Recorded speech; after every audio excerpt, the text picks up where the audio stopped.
자, 국민의힘 정진석 비대위원장 SNS상에 입장을 하나 밝혔는데 이게 이제 논란이 되고 있는 거죠. 일본은 조선과 전쟁한 적이 없다. 이런 입장을 했는데 이게 파문이다. 좀 더 소개해드리죠. 작은 제목 있습니다. 그러니까 이재명 대표가 뭐 향후에 이제 일본 자위대 얘기하면서 뭐 일본군이 뭐 한반도 주둔 가능성 뭐 이런 걸 언급하자 거기에 대응하면서 과거의 구한말 시대 사항을 설명했는데 일본은 조선과 전쟁한 적이 없다. 그리고 조선은 썩어서 망했다. 그러니까 스스로 망했다는 이런 설명인 거죠. 게다가 민주당에서 식민사관이군요. 이렇게 또 반응을 보이는 거예요. 그리고 당내에서도 지금 유승민 전 의원인데 이거 문제 많습니다. 뭐 천박한 이런 표현을 쓰면서 문제 많다. 뭐 사퇴 요구까지 있었어요. 여당 내부에서도 비판이 나왔다. 이런 얘기가 지금 이 기사가 있습니다. 그러면은 정진석 비대위원장의 이 입장 좀 더 자세히 하나 보겠습니다. 화면으로요. 조선은 왜 망했을까? 그러니까 지금 상황에서 쭉 얘기하다가 이제 과거 이제 구한말 얘기가 나오니까 이 상황을 설명한 거예요. 조선은 왜 망했을까? 일본군의 침략으로 망한 걸까? 조선은 안에서 썩어 문드러졌고 그래서 망했다. 뭐 더 있습니다, 표현이. 근데 이게 가장 핵심적인 표현이고 논란이 된 대목이었거든요. 이 표현이 좀 나왔어요. 그러자 이와 관련해서 민주당에서 굉장한 또 비판을 내놓죠. 그 얘기는 영상으로 있습니다. 들어보시죠. 조선이 일본군 침략으로 망한 게 아니다라며 일제가 조선 침략의 명분으로 삼은 전형적인 식민사관을 드러냈습니다. 귀를 의심케 하는 천박한 친일 역사 인식이며 집권 여당의 대표로서 역대급 망언입니다. 자, 이런 반응이거든요. 그러자 이게 이제 논란이 되고 야당에서 저렇게 비판 발언이 나오자 정진석 비대위원장이 다시 입장을 좀 냈죠. 다음 화면에 있습니다. 일본이 조선 왕조와 전쟁을 한 적이 없다고 쓴 건 전쟁 한 번 못하고 힘도 못 써보고 나라를 빼앗겼다는 얘기다. 이렇게 해서 이걸 얘기한 건데 뭘 식민사관 또 이럽니까? 라고 이제 다시 이제 뭔가 반박하는 입장을 냈습니다. 일단 여기까지만 먼저 보겠습니다. 최인영 변호사, 정진석 비대위원장의 저 입장. 그러니까 전쟁 한번 제대로 못 해보고 뭐 스스로 망했다. 이런 취지의 이제 설명을 해놨잖아요. 이거 좀 어떻게 들으셨습니까? 뭐 할 만한 얘기입니까? 좀 과했다고 보십니까? 취지는 공감하나 표현에는 예. 국민 감정에 어긋나는 부분이 없지 않다. 이렇게 정리를 하고 싶은데요. 내용은 뭐 이해할 만하지만 이 표현이 조금 너무 나갔다 이 뜻입니까? 그렇죠. 결국은 지금 이재명 예. 민주당 대표께서 얘기하신 부분에 대한 반박하는 것 과정에서 나온 것이지 그렇습니다. 처음부터 뭐 그 조선이 갑자기 그 일본에 얘기한 건 아니에요. 무슨 뭐 싸워가지고 망했냐 이런 얘기를 하는 것이 아니기 때문에 그 취지에 대해서 그 반박하는 과정에서 그 얘기가 나온 것 같은데요. 일본은 조선과 전쟁한 적이 없다. 한마디로 구한말의 어떤 상황에 대해서 외생적 요인에 의하기보다는 내부적으로 이 조선이 어떻게 보면 부패해서 망했다는 것을 강조하다 보니까 그와 같은 얘기가 있었는데 예. 저는 조금 아쉬웠습니다. 이것이 구한말이 아니고 오히려 임진왜란을 적절하게 비유를 했으면 어떨까 하는 얘기죠. 왜냐하면은 지금 상황이 어떻죠? 예. 결국은 지금 세계화 시대에 평화 시대를 구하다가 지금 보면은 신냉전으로 들어가면서 예. 러시아가 지금 핵 위협을 우크라이나에 예. 하는 그런 상황 아닙니까? 그렇다고 하면은 마치 그 상황 속에서 북한 같은 경우에는 대놓고 북한 핵을 법조화했고 아까 얘기한 것처럼 뭐 대한민국을 적으로 규정하면서 예. 그에 대해서 본때를 보이겠다 이렇게 얘기를 하고 있다고 하면은 그에 대한 대응을 어떻게 해야 될까? 마치 그것은 임진왜란 때 예. 선조가 일본이 침략할지 안 할지 사람을 보냈지 않습니까? 예. 집권당인 동인과 이 서인을 보냈는데 결국 집권당 동인은 갔다 와가지고 김성일 그 예. 대표는 뭐 풍신수기를 봤더니만 예. 별로 침공하지 않을 것 같다라고 예. 했는 반면에 이 서인 같은 경우에는 침공할 가능성이 크다고 했는데 그 과정에서 국론이 분열돼서 예. 외국가 침략했을 때 대응하지 못했던 건 아닙니까? 그렇습니다. 지금 국제 상황이 그때나 비슷한 것 아니겠습니까? 그럼 지금은 위협 세력이 그때는 일본이었지만 지금 북한이다. 북한과 어떻게 보면 다른 전체적인 예. 세력 속에서 대한민국이 어떻게 대응해야 될까? 내부적으로 분열될 것이 아니고 일치하고 대응해야 된다는 그런 쪽에 포커스를 뒀으면은 이런 논란이 안 됐을 텐데 예. 그런 점이 아쉽습니다. 다만 미리 말씀 좀 해주시지 그랬어요. 이런 입장 내시기 전에 좀. 제가 카톡 칠 걸 그랬습니다. 예. 아쉬운데요. 예. 그럼에도 불구하고 말씀드렸듯이 지금은 한미일이 대응을 해서 예. 북한과 중국, 러시아에 대한 어떤 그 우리의 어떤 안보를 지키려고 하는 노력에 대해서 방점을 찍어야 되지. 지금 이재명 그 대표가 제2의 조국입니까? 왜 지금 죽창가를 불러서 마치 예. 지난번 총선처럼 이번 총선은 조국이 뭐라고 했습니까? 한일전이라고 해서 그래서 쏠쏠한 답을 받지 않습니까?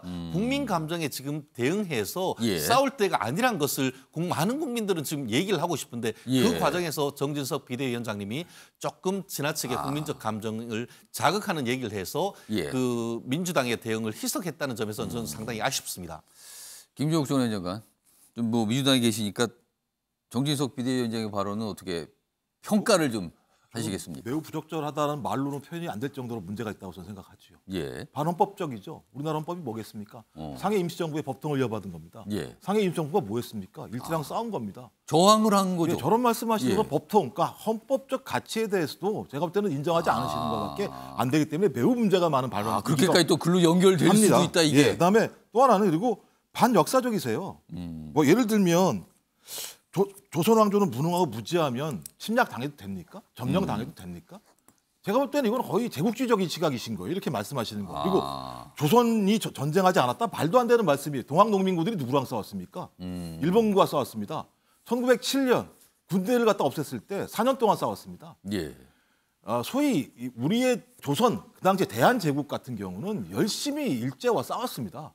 싸운 역사까지도 없다고 말씀하시는 건 말도 안 되는 거죠. 싸운 과정에서 누가 죽었습니까? 우리의 백성들이 죽었습니다. 예. 저렇게 말씀하시는 건 역사도 그러니까 반역사적이시고 예. 반헌법적이세요. 그렇게 따지면 독일 제2차 세계대전에서 프랑스, 폴란드, 노르웨이, 덴마크, 오스트리아, 체코, 벨기에 무능하고 무지해서 망했습니까? 전멸망했습니까? 그러니까 제가 볼 때는 저런 식의 사고를 하는 게 전 이해가 안 되는 거예요. 그리고 야당도 마찬가지인데 야당이 비판할 수 있죠. 예를 들면 내용이 그거 아닙니까? 대한민국이 일본 자유대로 정식군대를 인정할 수 있는 거 아니냐? 시그널 아니냐? 이거 문제가 있나? 이 비판도 못합니까? 또 거기다가 한미일 삼각군사동맹으로 가는 거 아닙니까? 비판도 예. 못합니까? 야당이 왜 존재합니까? 전 이런 비판에 대해서 저렇게 대응하시는 거 보면서 예. 저분이 왜 한일 관계를 정상화하시려고 하지? 라고 하는 의구심이 드는 거예요. 매우 문제가 많은 겁니다. 토론 저렇게 하시면 안 돼요. 토론은 건강하게 하셔야지. 예. 제가 볼 때 국민 상식에 어긋나는 문제가 아니고요. 반헌법적이세요. 반역사적이시고. 사과하셔야 되는데 또 사과 안 하세요. 저는 이해가 안 돼요. 정치인으로서 저렇게 말씀하시는 거. 일단 이게 논란이 됐어요. 이제 이 내용이 알려지고 지금 방금 하셨지만 민주당에서는 강하게 그래서 아까 말했지만 뭐 이 사관 뭐 이런 것까지 꺼내면서 좀 비판을 했거든요. 일단 정진석 비대위원장은 논란이 커지니까 앞서 소개했지만 수습하는 취지에 대해 다시 설명하는 이런 입장을 냈고요. 자, 그런데요. 다음 화면 좀 보죠. 당 내부에서도 비판이 나왔죠. 유승민 전 의원 요즘에 목소리를 자주 내시는 분 중에 한 분입니다. 현안에 대해서. 우리 당 비대위원장 말이 맞나. 여기에는 아마 우리 당이라는 표현을 쓴 거 보니까 여기가 우리가 보수 정당인데 아마 이런 게 있는 것 같아요. 뭔가. 이재명의 덫. 여기 나오는군요. 이 표현이. 이재명의 덫에 놀아나는 천박한 발언이다. 정 위원장은 망언에 대해 국민께 사과하고 비대위원장직에서 사퇴할 것을 강력히 요구한다. 사퇴하라고까지 나왔습니다. 당 내부에서. 이것도 강한 주장이죠. 이재명의 덫이라고. 여기에 걸려들었다 지금. 덜컥. 이런 평가였습니다. 자, 상황이 계속 뭔가 좀 이렇게 논란처럼 갔잖아요. 어제 기자들과 만날 자리가 짧게 있었거든요. 정진석 비대위원장이 질문 받고 몇 가지 한 예의가 있습니다. 들어보시죠. 나만큼 일본의 국권 침탈에 대해서 뼈아프게 생각하는 사람이 없어요. 네? 제가 얘기하고자 하는 요점과 본질을 여러분들이 호도하고 왜곡하시면 안 됩니다. 그게 왜 식민사관이에요? 내가 일본의 우리 조선 국권 참탈을 갖다가 정당화했습니까? 말도 안 되는 왜곡이고 호도예요. 이거는 국민께 사과해야 된다고. 가소로운 얘기야. 마지막 부분에 가서오냐. 요거는 변론으로 따로 좀 다뤄보겠습니다. 그 앞부분까지만 다뤄보겠습니다. 오늘요 이 사안과 관련된 만평도 하나 있습니다. 만평 제목이 위에 보면 한 분 오시고 이렇게 돼 있어요. 한 분 오시고. 그러니까 누군가 기다렸다는 거잖아요. 자, 누가 기다렸냐 보면 여기 재명이라고 써 있는 캐릭터가 있습니다. 이재명 대표를 묘사한 거죠. 근데 여기 보면 나무로 무늬 하나 만들었는데 이게 친일 프레임이라고 적혀 있는 무늬예요. 여기에 딱 걸려들면 뭐 그걸 기다린 것 같은데 여기에 정진석 하면서 덜컥 여길 지나가 버렸네요.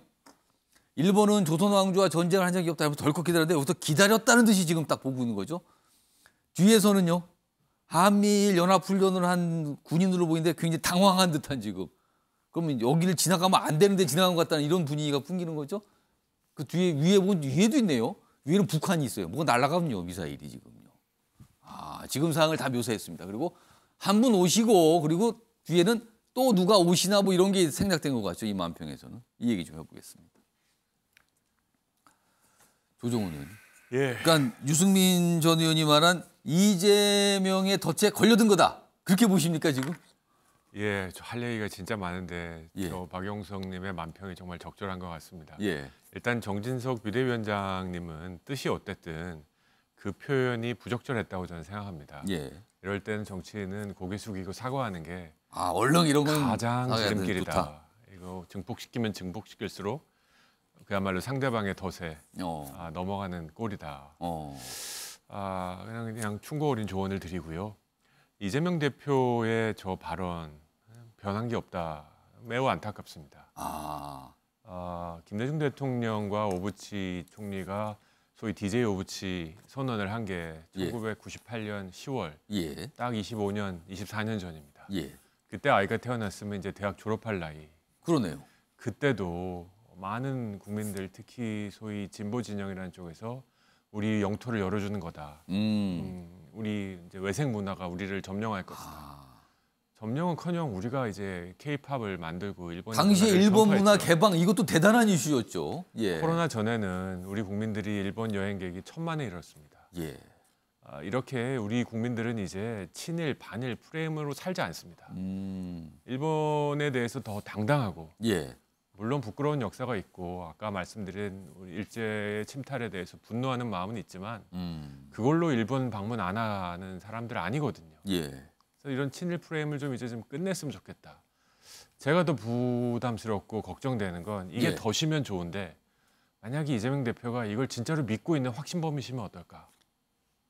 이걸 정치적인 프레임을 걸었다 그러면 이건 기술적인 문제이기 때문에 정치적인 판단에서 얘기한 건지 아니면 진짜 그게 확신인 건지. 진짜 세상을 이렇게 보시면 어떨까?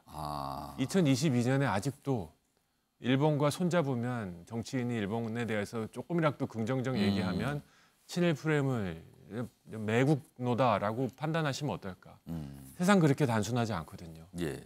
우리 대한민국 많이 컸거든요. 예.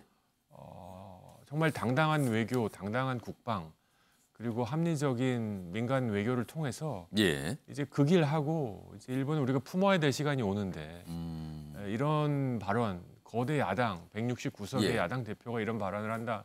그래서 뭐가 좋아질까? 과연 우리 대한민국이 이런 논쟁으로 한 발자국 또 앞으로 갈 수 있을까? 예. 정말 이게 만약에 정치적 덫이었으면 빨리 덫을 치우시고요. 더 걱정되는 건 한일 관계에 대해서 더 넓게 세계 질서에 대해서 한번 고민해 보시기 바랍니다. 알겠습니다. 그러니까 지금까지 나온 내용을 정리하면 뭔가 덫을 놓으신 분이 있고요. 그 덫에 덜커덕 걸리신 분이 있는 거예요. 지금 이렇게 됐어요. 물론 당사자분들께서는 그런 거 아니라고 부인하실 수도 있어요. 그렇지만 전체적으로 언론들이 보는 시각, 그리고 아까 만평도 그렇지만 그렇게 묘사가 되고 있습니다. 김병민 비대위원장. 네. 일단 정진석 비대위원장의 발언, 비대위원들도 어제 다 들으시고 아셨을 거 아니에요. 뭐 네. 공식적으로의 얘기를 안 하시겠지만 반응은 좀 어떻습니까? 네, 뭐 비대위는 이제 내일 회의가 열리기 때문에 예. 내일 아마 만나서 여러 얘기들을 나눌 거라고 생각을 하고요. 예. 굳이 비대위 얘기를 꺼내지 않더라도 아마 이런 발언이 갖고 오는 우려와 파장에 대해서 적지 않은 분들이 걱정하고 있지 않을까 생각을 예. 합니다.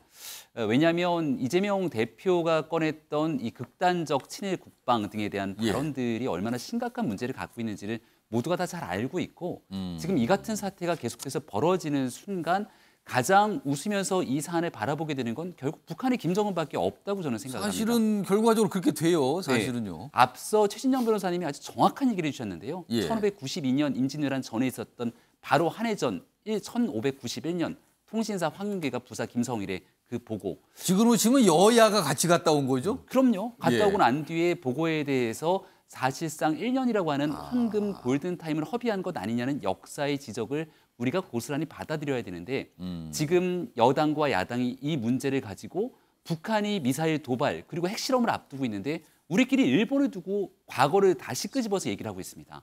그리고 그 안에서 여당 내에서는 또 유승민 전 의원처럼 사실상 전당대회 출마 의사가 있는 것 아니냐로 비춰지는 정치적 행동들이 또 연이어서 꼬리를 물고 이 같은 발언들의 힘을 싣고 있는데요. 일단 정진석 위원장이 말하고자 했던 취지가 무엇인지는 아마 많은 분들이 알 거라고 생각을 합니다. 우계기가 한반도에 걸리는 날이 이런 방식의 주장이 과연 타당키나 한 얘기냐. 이미 문재인 정부에서도 대한민국의 군사력을 세계 6위라 하지 않았느냐라는 주장들을 하고 싶었던 것 같고요. 구한말 얘기를 굳이 꺼냈던 이유를 들어본다면 그 당시에 있었던 외교적인 판단, 이 문제를 다시금 되짚어봤으면 좋겠다는 취지가 아니었나 싶습니다. 하지만 지금 국민의힘이라고 하는 당 자체도 비상한 상황의 비상대책위원회를 꾸려가고 있는 만큼 말 한마디, 글 한자 한자가 굉장히 살얼음판을 걷는 것처럼 조심해야 된다 이렇게 생각을 하고 있고요. 굳이 구태여 오해를 낳을 수 있는 발언들이 있다면 취지에 대한 충분한 설명 이후 빠르게 이 국면을 수습하기 위한 노력이 뒤따라야 된다고 생각합니다. 추가로 제가 짧게 더 드리면 아까 영상의 끝부분입니다. 유승민 전 의원이 정진석 비대위원장과 사퇴 요구를 했거든요. 그 질문을 받자 가소로운 얘기라고 그냥 한마디 일축을 해버렸어요. 자, 그런데 이게 무슨 뜻일까? 신경전인 건가? 그리고요, 지금 일각에서는 지금 비대위 취재가 끝난 다음에 당대표를 뽑아야 되잖아요. 정진석 비대위원장도 결코 물망에서 빠져 있는 거 아니다. 새 당대표로. 이런 얘기가 나오는데 어떻게 보십니까? 본인에 대한 얘기보다 유승민 전 의원의 지적이 여러 가지 당의 잘못된 문제들을 지적할 수 있는데요. 뒤에 있는 사퇴 문제가 빠졌더라면 그 진정성에 힘이 실리지 않았을까. 왜냐하면 이미 비상대책위원회 출범할 때부터 시종 일관 현재 있는 비대위에 대해서 유승민 전 의원이 좋은 시선을 보냈던 적이 없습니다. 일단 기본적으로 별게 유승민 전 의원과 정진석 비대위원장이 그렇게 좋은 관계나 좋은 사이가 아니다. 이게 깔려 있는 겁니까? 이준석 전 대표에 관련된 일들부터 유승민 전 의원이 해왔던 발언들을 지켜보고요. 또 윤석열 정부 출범하고 나서 출범하기 전에도 마찬가지였습니다만 유승민 전 의원이 행동했던 모습들을 보게 되면 여기에 대한 문제는 지적할 수 있지만 그 뒤에 사태까지 언급하게 됐던 내용의 실제 진위가 정말 역사적인 문제를 지적하고 싶었던 것인지 아니면 본인의 정치적 입지 때문에 정치적 공격을 하기 위해서 이 문제를 끌어온 것인지에 대한 해석의 여지가 남아있지 않을까 싶은데요. 그러니까 윤상현 의원 같은 경우가 즉각적으로 나서서 유승민 전 의원을 향해 이러니까 경기지사 경선에서 진 것 아니냐 또 이런 식으로 맞받지 않습니까? 요새 그러니까 치열합니다. 요즘에. 이게 이제 꼬리에 꼬리를 무는 순간 당내에 있는 문제들이 고스란히 바깥으로 드러날 수밖에 없는데요. 지금은 당도 이럴 때가 아니고 여야도 이럴 시기가 아니기 때문에 국력을 좀 모으는 일에 모두가 다 좀 조심해야 될 필요가 있다는 말씀으로 정리하겠습니다. 사퇴하라. 그러니까 가소로운 얘기다. 일축으로 해버렸어요. 그냥 그 한마디로. 뭐 그런 모습까지 연결이 됐습니다. 지금 이 사안이요.